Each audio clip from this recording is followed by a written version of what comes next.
Live, live, live. Live. We are going to make sure that it's live. It's really fun when I'm doing this because it's like, I think we're live. Are we live? Are we? Let's find out. Um, Sorry for that. It's very fun. I am my own producer and everything right now. So we're Yeah, everybody is learning all kinds of job skills and appreciating all kinds of technical things. Exactly. And it says we are live. Awesome.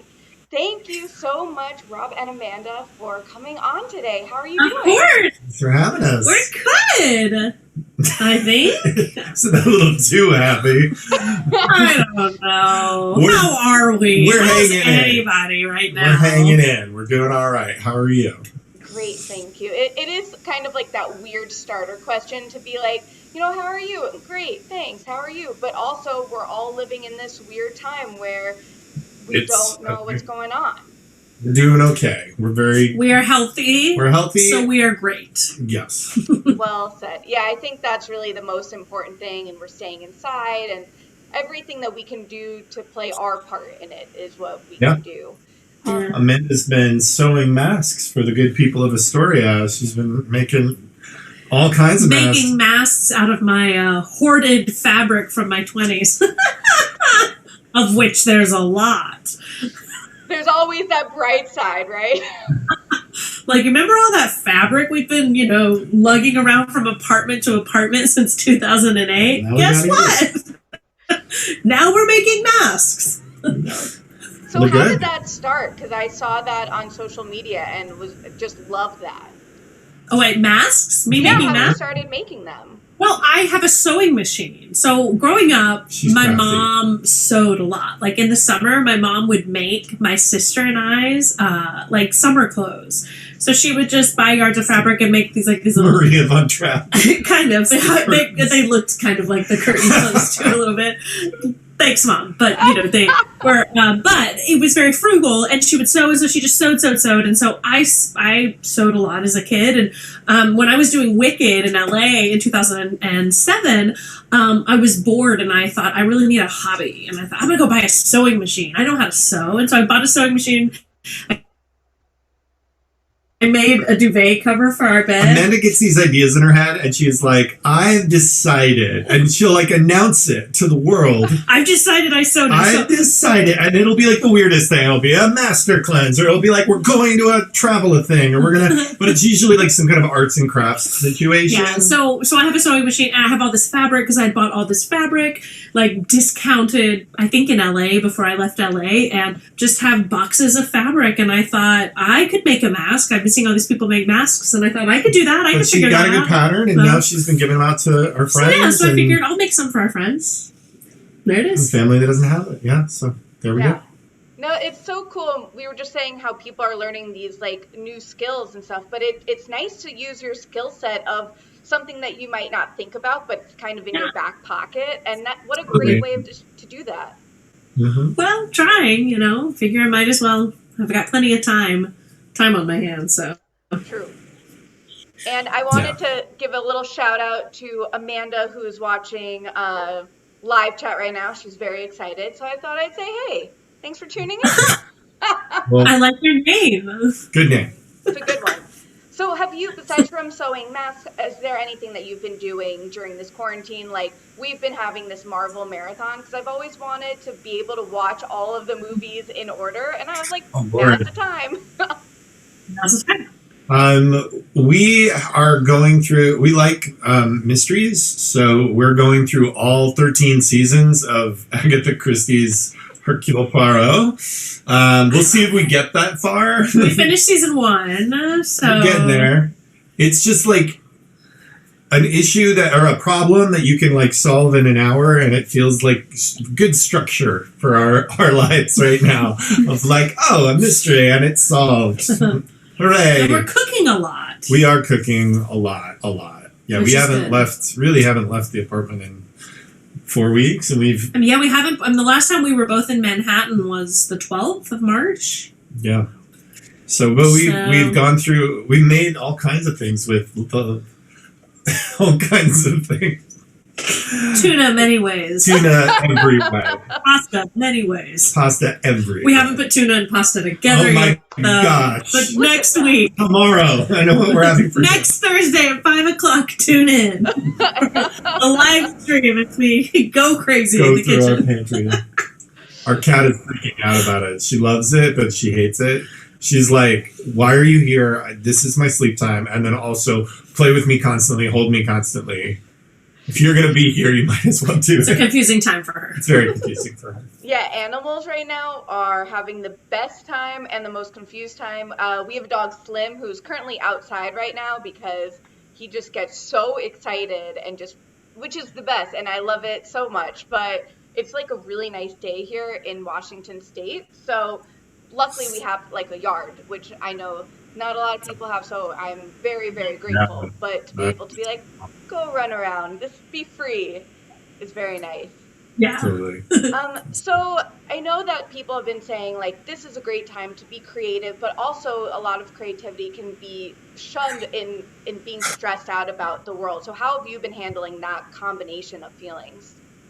I think it comes in ebbs and flows every day. I think I bristle a little when people are like, if you're not creating these, 5 stream, or you're not doing things for your career in X, Y, Z. I'm like, the country's hurting right now. The whole world is hurting right now. And if, it's okay if you need to just take a moment and just be and play a video game or call a friend or just like stay in bed for the day. Like it's okay. I think like our hustle culture and especially our positivity culture in our industry in particular, which I think is so great, warm and wonderful. It's also can be a little manic.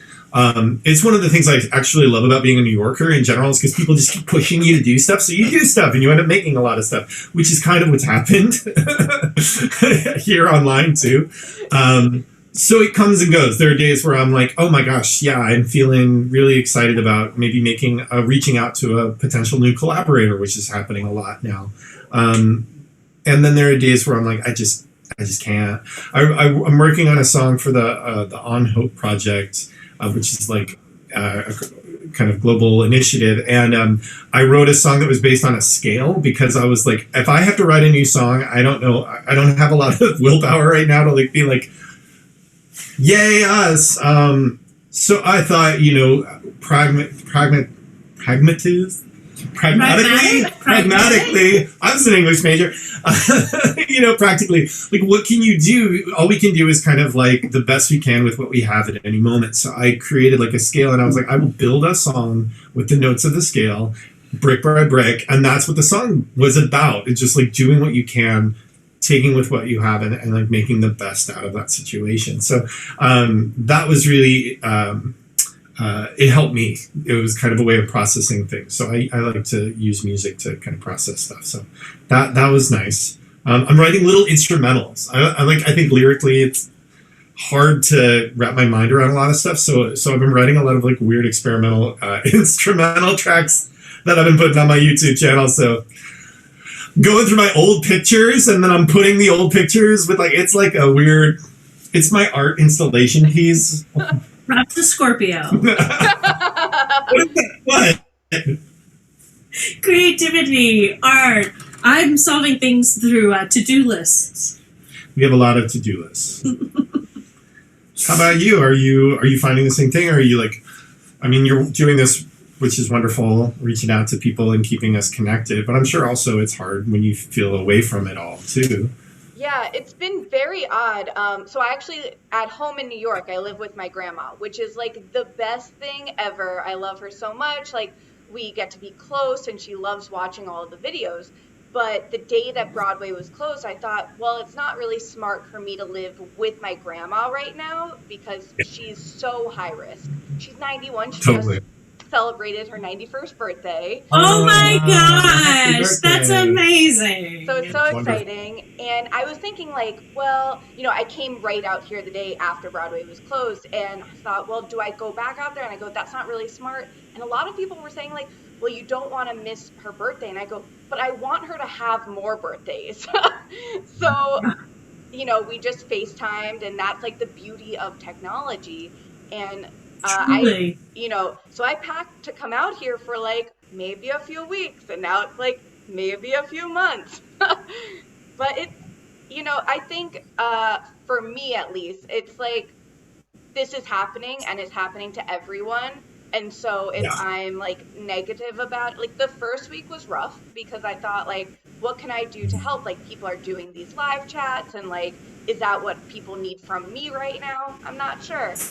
And then like a weekend, I thought, okay, well, maybe we can kind of get back into this and, stay positive and just, it's weird to try to edit stuff that I've been saying, oh, I've wanted to edit this for a long time, but also is that what people want to be seeing right now? I don't know. So it's interesting that way. But I did want to say, so I was listening, I do love to like listen to songs that the person I'm about to interview with like sang or wrote. And so I went through Monster songs and then through The Lightning Thief. And I feel like Good Kid just hit a different way today because it's like all these kids who are, graduating or were supposed to have these things. And it's like, well, what did they ever do to this? So I kind of want to know, like, when you were writing that song, like what was going through your head?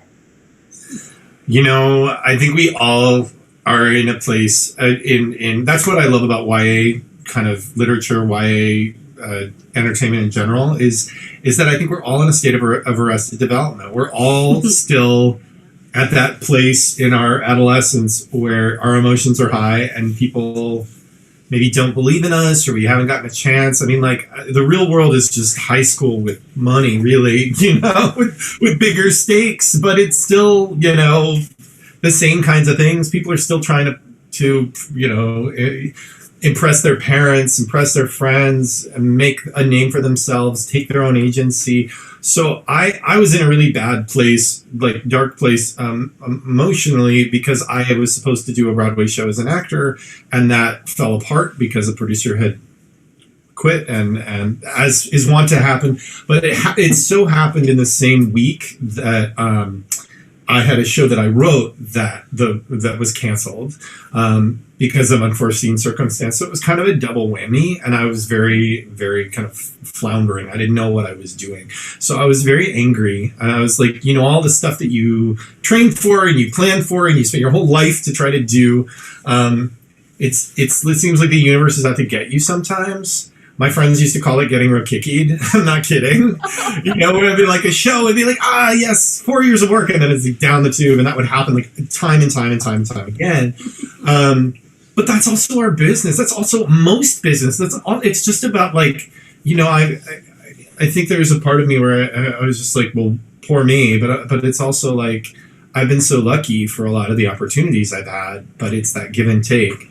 But when it came time to write that song, when I knew there needed to be a song there, unlike a lot of the other songs in the show where I kind of cannibalized a lot of Joe Trace's amazing scene work, and I would use like a line in a thing, and I would, that's a hook, that's a lyric hook or something. Joe was like, I know you want to write this song, just write this song. So I did, and that it came from that place. It came from that place of disappointment when I was a kid. It came from disappointment when I was an adult, and feeling like people don't believe in you. There's still a lot of that where you try so hard and people don't get what you're trying to do, or people look down on it because of whatever things. Even the shows I make, for whatever reason, some people love it, some people hate it, and you always think about the ones that people, the negative is what sticks in your head sometimes, which is hard, even though the positive can be so much more overwhelming. So yeah, that's where Good Kid came out of, was that angry place. But it's really fun to sing. It's like very cathartic to sing. The stomping of the like, it's a kid having a temper tantrum basically. But at the end, there is something about the like repetition of the all I need is one last chance to prove I'm good enough for someone. I'm good enough for someone. I'm good enough for someone. I'm good enough. I am good enough for someone. It was something about like taking a negative and then flipping it, because you're just going to say like, great, I don't need you. I don't need your approval. I'm going to do it on my own. So screw you. And so that was a really like positive thing. And I was like, oh, that's also where the song can go arc-wise with that character. So it isn't just negative Nancy the whole time. Does that make sense? Yeah. And Amanda's been teaching all these college kids, and I know that they're in a hard situation right now. Their graduation's been taken away from them. Their senior showcase, the show they've just been trying to do, and their industry that they're about to enter into is totally changed. Right. And that's across the board for so many people in this country. So sometimes it's very cathartic to like rant against the world and say why it's not fair, and then be like, well, fine, I'm going to figure it out on my own. Yeah. No, and I love hearing origin stories, because sometimes someone will think, oh, I wonder if this is why they wrote this, but then you learn that there's so much more depth, and even the coming around story of how it's ending and advancing the story. That's really cool. Amanda, I'd love to hear about like what you're telling the students, or the type of conversations that you're having right now. Yeah, I think it's challenging. I mean, with our college students, I teach at Pace University in a musical theater program, and so we were doing the collegiate premiere of Head Over Heels that was going up last weekend.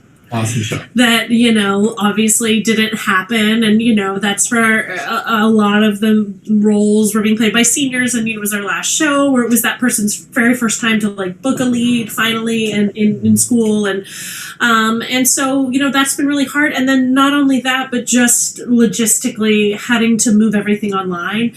That's hard. That's hard in a BFA program. That's hard to do dance class and acting. So it's just a little tricky. And not only that, but just the disruption of the routine is really challenging. And I think it's particularly challenging for college students.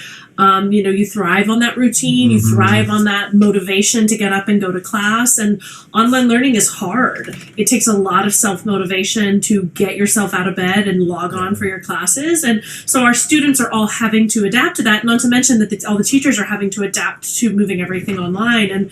And so, I'm just trying as much as I can to lead with as much compassion as I possibly can, and just being as flexible as I can with my students, right? Knowing that some of them are home now, their home life might not be awesome, right? And they're in a home with family and siblings and things that might not be the most productive environment for them. We have time zone differences now. Some are back home in California, so we're having to adjust everything to accommodate for that. They may not have resources and access to internet and different things, and so just trying to be as flexible as it can be. I was in college when 9/11 happened, and so I remember that very clearly being such a moment where you sort of lose your sense of self a bit, and it was really hard and tricky. I just remember very clearly the professors that handled it really well and the ones that didn't. And I don't blame them. It was a hard, challenging moment. You want to maintain routine and you want to maintain,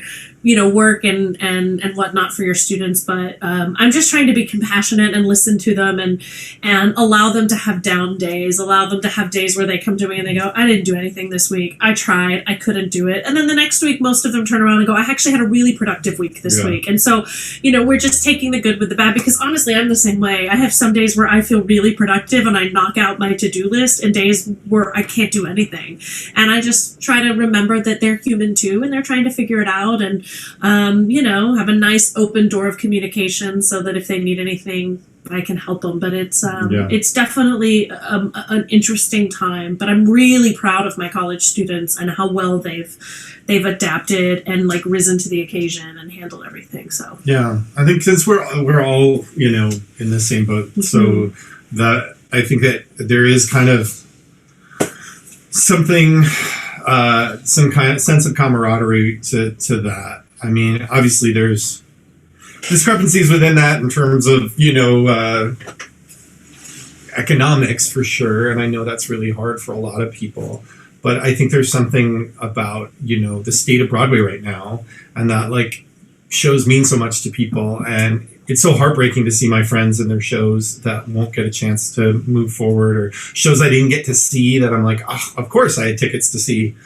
whatever that I can't now. But so I think like what you're doing and like, just taking a moment to try to appreciate what we have and each other and like little things you can do in the day is a great way of just like moving us all forward and keeping the spirits up without trying to be like everything's going to be totally fine and back to normal immediately, because it won't. It's going to take some time. Mm-hmm.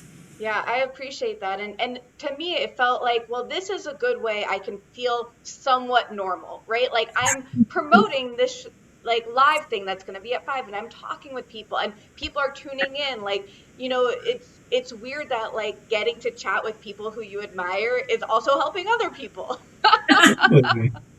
So I really appreciate that. And I guess I'm sorry for everyone watching if it gets like a little dark at times.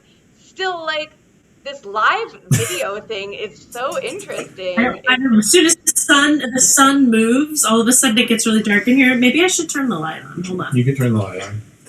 I thought she meant tone-wise dark, but maybe she meant like light and dark. I don't know. I think that's a little better. That's good. And maybe because when I see the change, it's like in my eyes, it's like, whoa. No, I noticed it too. Well, the it's sun. really bright right now. We had like the really hard rainstorm today. It was like pitch black outside, and now all of a sudden it's beautiful outside. Yeah. Does that make it, do you think, a little harder right now with it being like nice weather? I think so, little. I mean, like I've definitely been, because we were a little symptomatic, and I lost my sense of smell for a couple weeks. We did not go outside. We didn't want to expose anybody, until we were many, many, many days past having symptoms. But I see when I go outside to just like take the trash out, and so many people on the streets not practicing social distancing, which was really frustrating. But I also understand when you're cooped up, you just want to go outside. Like it's such a beautiful, beautiful day. I feel better when it's sunny. Like when it rains, I feel like, ugh, because then I know I don't even have the option to go for a walk. But when it's sunny, I feel like we get a lot of light in our apartment. And so when it's like sunny outside, even though I'm not going outside a ton, I feel like I'm getting the sun. And the sun is such a good mood elevator, and you need to get some, D vitamins and all that stuff. So yeah. No, you got a backyard. I'm jealous. It's pretty, yeah, it's nice. And having a dog here, like, sometimes that's nice, especially if you're like, oh, I don't really want to get up. But then the dog's like, yo, I got to pee. And you're like, you're right. Let me help you. Let's open the door. Let's go to the yard. Animals are the greatest thing in the whole world. And Truly. Our cat, Madison, I mean, she's gotten me out of funks many, many times because you owe them. You need to feed them and care for them. And, she's our best friend, baby child, Katie. Yes. We love her. I love that. But yeah, she's our emotional support cat. Right yes, 100%. Yeah, Lindsay on here is saying, my cat is incredibly mad that she can't do all the things my mom doesn't allow since my mom is always home. The cat's like, dang it. Yeah, she keeps ripping up our ottoman, but we're like, what are we going to do at this point? The first week we were home, though, she was so annoyed. She truly was so annoyed. And then she's into it. She's like, oh, okay, this is the new norm. She'll like lay on the top of the piano just to be like, hey, pitching. let me help you. Mm-hmm. I can help you. I can be your muse. Exactly. Mm-hmm. So I know a lot of people here are asking about the Lightning Thief and like is there anything, any updates, any like things you want to specifically say to your Lightning Thief fans? They're the greatest fans in the whole world. I mean, I'm biased, but they're truly an incredible group. Chris McCarroll did a reading of the first 3 chapters on Instagram Live last week. I kind of Instagram bombed it the other day, and it was hysterical, and it was so great. He put on a fuzzy sweater and glasses, and like a video of a fire behind him. Yeah, Chris was great. So it was like a fireside reading. It was so great to kind of just like be a fly on the wall and also interact a little with fans on that. So like, it also goes to show that like the actors too, we have so much love for this property and the journey that we all went with it. You know what? I don't have any other information about the tour. We do have other exciting things in the works, but like, you know, it just takes time. I wanted to get out in the world in more ways. So that's exciting. You know, we're just working, trying to make stuff happen. But I'm just so grateful to the fans. You know, I think really special. They keep asking to do like a concert or something. Maybe we can grab some cast members and do a couple songs. Sarah Beth's down the street. I mean, just like call. We can serenade each other from across the street. From across the street. It'll be like the New York version of the Italian singing in the street. Right, exactly. It's just going to be belting "Put You in Your Place" from like rooftops because Sarah Beth Kristen lives with her, so yeah, we could definitely yeah. That would be amazing, yeah. And someone just on the other side can film it. That's perfect. You've got the whole thing covered. That's perfect. Well, definitely let me know. And this amazing person, Amanda is perfect in every way. Nice YouTube account handle, also very applicable here, is saying, "Oh my God, please." That is perfect. Every way. Every way. So yeah, definitely let me know if that happens because I will be sharing that. Would love it. Will do. And I think that's a great transition here of, do the two of you want to play something for us here? Yeah. I was trying to think of something we could sing together because we don't normally sing together. We usually get into fights about it. We never fight in our relationship. We never fight ever except when we have to sing together. Except when we have to sing together. Because we're like, Isn't that weird? What does that mean? We should talk to a therapist about that. So there was like a Michigan reunion of like the department chair for like 50 years of Michigan, I think, or 30 years, I think. Not that old. But it was like, you'd be surprised how many awesome folks came out of Michigan. That's where I went to school. And a guy named Eli Zoller and I arranged a song from Music Man, which is our department chair's like favorite show. And so this is like a reduced version of that version of the Music Man song. It's true. But I love it. It always makes me feel happy. When I was sick or when I was home from school or it was bad weather or whatever and school was canceled, my mom and I would watch movie musicals. Loved that. So Music Man was a favorite. So here we go.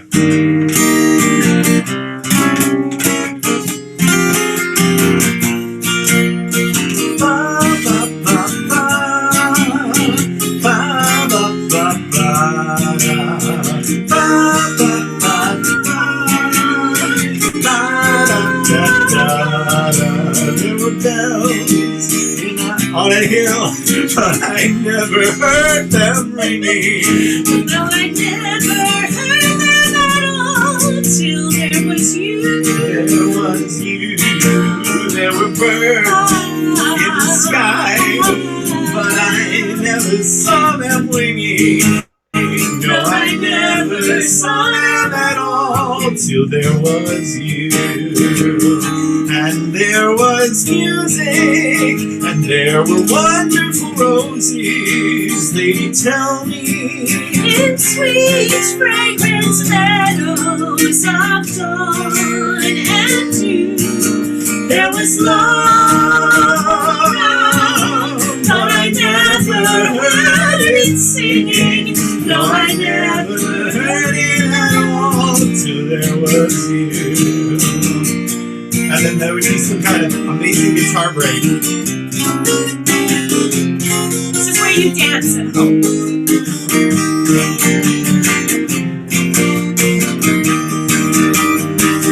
And there was music, there were wonderful roses. They tell me in sweet fragrant meadows of dawn and dew, there was love,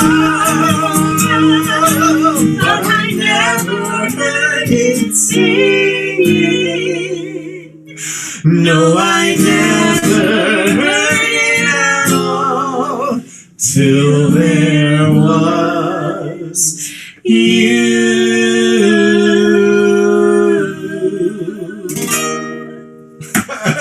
Yay! Yeah, not too bad. Thank you so much. Oh, that was so much fun. You're so welcome. I love it. There's just something so nice about live music and hearing the nice like melodies.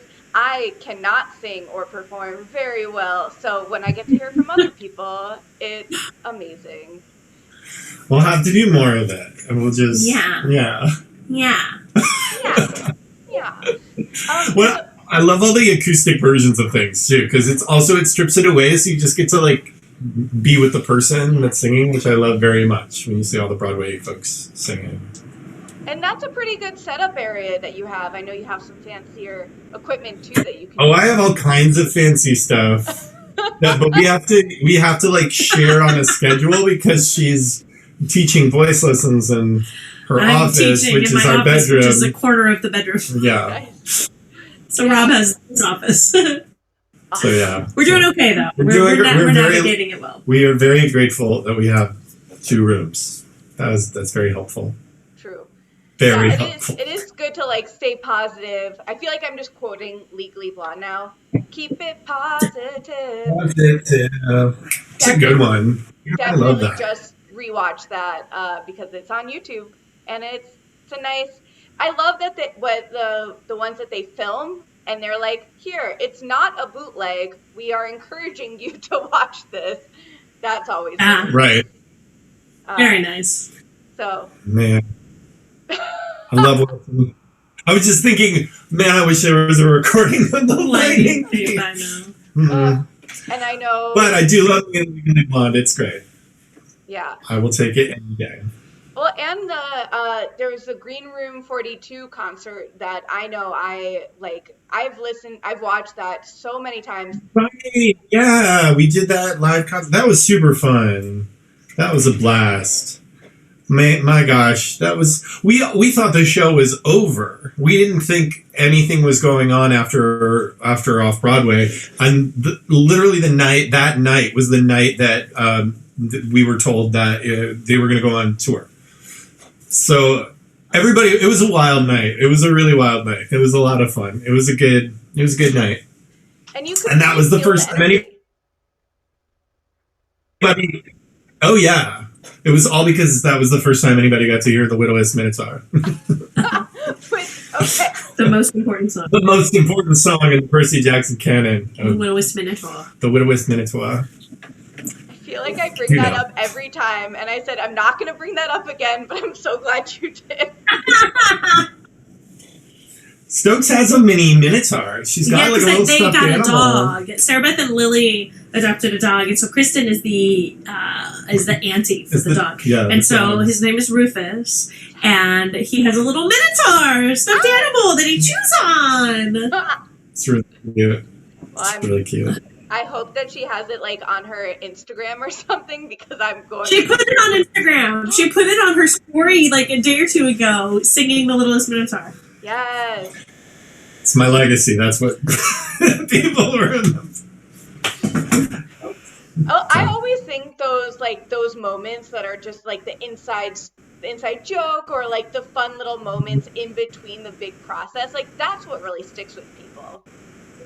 Man, the years and years of development of that show were like truly some of the happiest times I've ever spent. And all the collaborators. I mean, I love Patrick McCollum so much. Oh my gosh, we had so much fun with him. But we also had a blast with Sam Pinkleton, who is our original choreographer on the 1 hour version, who is just such a wonderful, strange, wonderful man. And I think it was him and Stephen Brackett who were trying to decide of like the actors like standing on top of each other to create the Minotaur, and that's how we had Kristen with just like this gigantic Minotaur head, and she was just like little Kristen walking around. But all the actors that are like did it. I mean, like Alexander C.J. Oyen was in a version of it back in the day, who's a wonderful musical theater writer, I'm sure you know, who lives down the street. Eric William Morris did a version of it at one point. Molly Hager did a reading of it for us. I mean, there's so many actors over the years that I've gotten to work with in different ways on the show.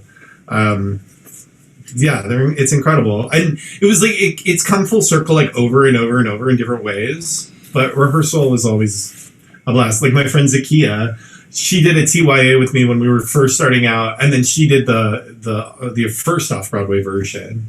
But yeah, it's just like crazy that show just is like 7-8 years of my life. We got married in the middle of it. Yeah, there was like crazy stories of that. Like we went to town hall, got married, then came to rehearsal. Town hall? We don't get married at town hall. No, we got. Oh, we went to town hall. No. We went to the show at town hall. We went to city hall. Different halls, same thing. We got married at town hall. We're real Broadway people. No, we City Hall. City Hall. We went to our wedding upstate, and then we came back. Oh, and as we were driving from our wedding, I got a phone call, like a panic phone call, being like, "The natives are restless. The kids don't like strong." Like one of the songs, strong. It was like, "You have to fix it." So we turned the car with all our crap from the wedding and her parents, and we like turned on the side of the road, and I was like, "Musical theater emergency!" So they're waiting in the car, and I am writing lyrics on the side of the road the day after our wedding. Somewhere between New York City and the Catskills. Yeah. Musical theater emergency stop for no one. Right, and then the next day we saw the show at Town Hall because the show did do like a little run of Town Hall. This was the one act, but he was rewriting. Yeah, the mini tour. He was rewriting lyrics at our wedding. The day after the wedding. The day after I gave the day. We had the day. I gave myself the day. Support it. That's so. We did have blue candy, which was completely unrelated. Really? It just turned out we had all this. We wanted a candy bar, and so we had all of it was blue. So we had all like blue M&Ms and blue gummy bears, and so there you go. A very Percy Jackson. Very Percy wedding. Oh, I love that. It's funny because I actually was trying to see if I had something blue I could wear. This kind of, it's a green. But in my head, I was like, it's almost blue. It looks like a light blue. I like it. Looks comfy. Yeah. I found a bag my twin sister gave to me of blue marshmallows. And it's in the refrigerator. I'm gonna make something with it. She's scared because I want to make Rice Krispie treats. I said make them. We don't have Rice Krispies though. No, I said, what are you gonna cereal. You can use it with. Make them with? We don't have Rice Krispies. We have cereal. We can use it with another kind of cereal. It's gonna be good. It's gonna be blue. It's gonna be messy. Amazing. The messier, the better. Chris, I think, ate a blue marshmallow every performance. Yeah. So that's like tons, lots of them. Hundreds of blue marshmallows. That's some dedication right there. Truly. That's why he's so skinny. He that's actually all he ate. That's all he ate. Nutritional. One blue marshmallow a day. Yes. Oh my god. Weekends were great because he got 2. The 2 show days, double marshmallow. Oh, Chris gets to eat today. Chris gets to eat twice today. He gets to eat twice. Oh, Chris. Oh my gosh. Yes. Are there any other food things that, like, because I know you said you haven't really been going out before. Well, now it's Passover, so that's kind of been limiting certain things. But before it was quesadillas, I was just making like a quesadilla every day. It's easy. They're delicious. Yeah, we've been doing a lot of pasta and like tacos. Those are like our 2 things. Well, we're vegetarians, so it's like, we've been eating at least vegetarian for the past year and a half or 2 years. So getting, a friend of ours got like an Instacart, so we like latched onto their Instacart. So our neighbor is like a Fresh Direct queen. She was able to get a Fresh Direct delivery for Monday and another one for Saturday. Which is unheard of. So she texted us and was like, send me your list. So she's like, there's no limit to what I can order. So we've been helping each other out like that. And, like if we get an order. We have a plan for a vegetable when we get it. But then we have a new plan when we get the different vegetable because they were out of whatever they had. Right. It's being resourceful. I actually love it because I love Chopped like so much. Like it's like real life Chopped. I will watch Chopped any night of the week. I will stop everything I'm doing. I don't care what's happening. I will go into a 3-hour void of chops. Oh yeah, 100%. Sign me up. They have sweet chop now, which is like amazing. It's Sign like me up. chop. Love chops. But part of the fun of it is like when you get stuff that you're like, oh my gosh, what am I going to do with this? Yeah. And you're like, or you get down to the like dregs of the pantry, and you're like, okay, I have half a can. I have a tuna. I have a can of tuna, some quinoa, taco seasoning, and honey. What are we having? You know. Tune in 20 minutes to find we out. Thrive. Oh yeah, we thrive in that. We're like, well, we could. So yeah, we're doing okay. We're not picky. Yeah, so that's good. Yeah, my favorite thing is to like repurpose leftovers. So yes. whatever it might be, you know, throw some spinach in there, throw a few extra vegetables and seasoning, and now you have a new meal. Yeah. Amanda says this is like the quote. Rob said this was my biography would be called this. It would be called, oh, well, we can just put it with eggs for breakfast in the morning. Everything we cook, I'll be like, I'm going to save the last bit of that because we could totally have that. It could be spaghetti, and she'd be like, wait, we can put a little of that. We'll put an egg on it. It'd be perfect we'll for have breakfast. It for breakfast. It'll be perfect for breakfast. We have like, you know. And it'll be like this much food left, too. Like, and she'd be like, perfect. save it. Oh She gets out the Tupperware. And I'm like, you're going to eat it in like an hour. Just like eat it. She's like, but you could. I love to reuse it for breakfast. A breakfast taco, sign me up. I love a breakfast taco. A breakfast noodle, I'm in. We think very similarly on that subject. Mix it with eggs. Oh, it's so good. So is there anything else that you'd like to just say, or any like charities you specifically want to shout out? I know everyone's been talking about the Actors Fund, which is so important right now. It's really wonderful. I mean, if you can support hospitals and you know any research that's going on. I know that there's a lot of places that are donating on the CDC.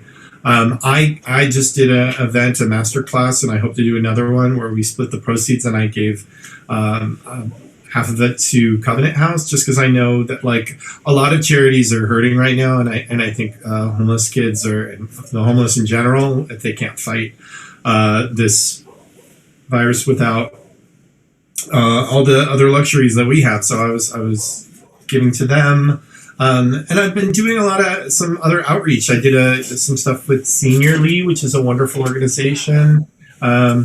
So I think like that anything you can do to help give back to your community is helpful. I mean, like we've been distributing masks just locally to people that need them, and I mean, I think also Actors Equity Foundation is also collecting money as well, I think specifically to help work with regional theaters.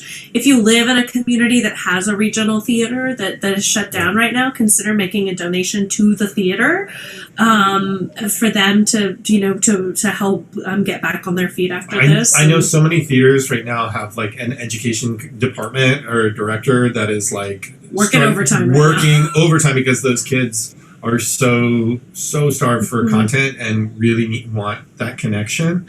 So if I would encourage my friends out there, especially that are in the community, you're experts in your field too. So I mean, giving a little of your time would probably go a long way with a lot of those places. So I'm looking constantly for opportunities to that also to give back and work with kids. Well said. No, I think every little bit helps, and we appreciate it so much. For everyone, they probably already know, but where can they find both of you on social media? You can find me at Rokicki on the Instas and the Twitters. Oh, and if you want to check out all the weird little new songs I'm writing, it's going to be at Rob Rokicki Music. So that's on YouTube. I'm on Twitter and Instagram, Amanda Flinny, FLINNIE, so it's just my name with an IE at the end. You can find me there. I have a website, amandaflynnvoice.com. But yeah, find me. Come and say hello.